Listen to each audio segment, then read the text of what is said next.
ఇలా నీట్గా అనేది రసం తీసి పెట్టుకోండి.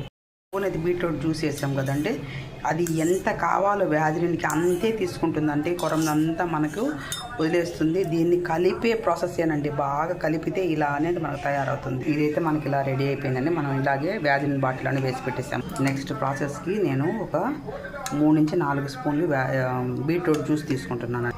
దీన్ని నీట్గా పొయ్యి మీద మీడియం మంట పైన బాగా చిక్కబడినాయండి. చూడండి, బీట్రూట్ జ్యూస్ అనేది ఇలా నీట్గా కలబెట్టుకుంటా చేయండి.